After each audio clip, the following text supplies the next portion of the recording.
Hello guys, நம்ம இன்றைக்கி என்ன பார்க்க போகிறோம்னா மைதா மாவு வெல்லம் போட்டு ஒரு தோசை தான். வாங்க வீடியோக்குள்ளே போகலாம். இப்போ ஒரு கப்பு மைதா மாவு எடுத்துருக்கேன், ஒரு பவுலில் போட்டுக்கலாம். தேங்காய் குட்டி குட்டியாக கட் பண்ணி வச்சுருக்கேன், கொஞ்சம் தேங்காய் போட்டுக்கலாம். கொஞ்சோண்டு சால்ட்டு போட்டுக்கலாம்.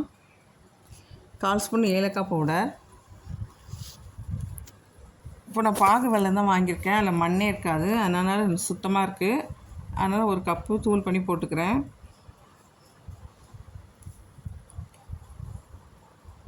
இப்போ தண்ணி ஊற்றி நல்லா கரைச்சி எடுத்துக்கலாம்.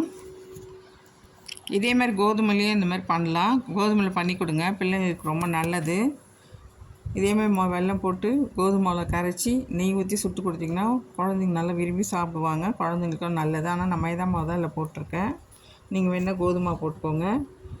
இப்போ நல்லா கரைச்சி எடுத்துக்கிட்டேன். இப்போ ஸ்டவ் பற்ற வச்சு தோசைக்கல் போட்டுக்கலாம். தோசைக்கல் நல்லா காஞ்சிடுச்சு. இப்போ மாவு ஊற்றிக்கலாம்.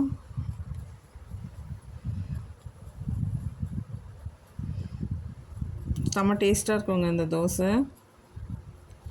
இந்த மாதிரி பிள்ளைங்களுக்கு பண்ணி கொடுங்க கோதுமை மாவில் போட்டு. பாருங்கள், நல்லா செவந்துருச்சு. இப்போ திருப்பி போட்டுக்கலாம்.